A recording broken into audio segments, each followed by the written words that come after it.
Hello, and welcome to this Mixamo workflow using 3D-Coat. 3D-Coat is a powerful program for sculpting, retopology, and UV mapping. Today, we will be focusing on the retopology tool and how that fits in with our Mixamo workflow. Now you can see here that I have a 3D model of this armadillo man. This model is a 3D scan that I downloaded from the Stanford 3D scanning repository. I have already made the mesh symmetrical, as well as adjusted the arms to be in a T-pose. The problem is that, as you can see, the mesh is way too high poly for a game and also isn't very clean. Ideally, we would have a mesh with a reasonable resolution, nice edge flow, and detail represented in normal maps rather than geometry. That's exactly what we'll do using 3D-Coat. First step is to export the current mesh as an OBJ and launch 3D-Coat. Navigate to the tab here that says Voxels and then go to Import Mesh for voxelizing. Once the mesh comes in, hit Enter to place it, and then switch to another tool such as Grow. You can also switch to a different shader if you like. You will likely want to turn on symmetry at this point. Now under Voxel Tree, select Volume 1 and pick Auto Topo. This is a three-step process.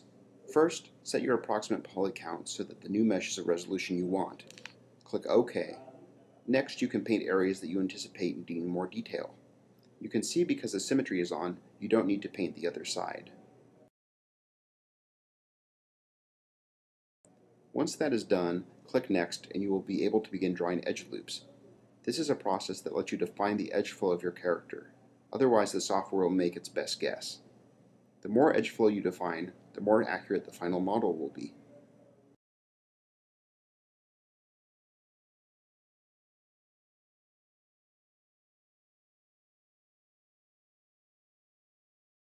Once done, click Next and your lower poly mesh is complete. You can now go to File and select Export Repo Mesh and output the new file into your project folder.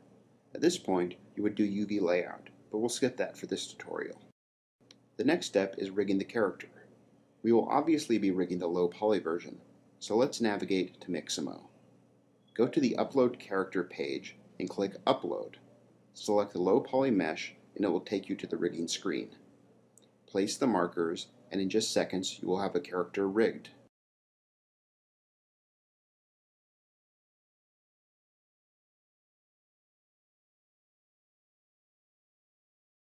We will now navigate to the Motions tab and find an animation we like for this character. We found one that looks pretty good, so we'll select Download. We will buy the motion, but the character rigging is free because the character was under 10,000 triangles. Once it is downloaded, we can import it into Maya.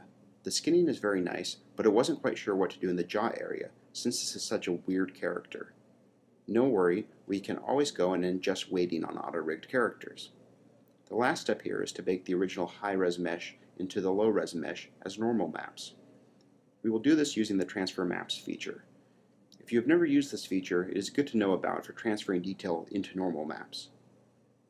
Once it is done, you can see the low poly character has detailed normal maps and is ready to be brought into a game engine. Hopefully you can see that the automation provided by Mixamo and 3D-Coat can greatly speed up your workflow and make some processes that used to be tedious more fun. Thank you for watching.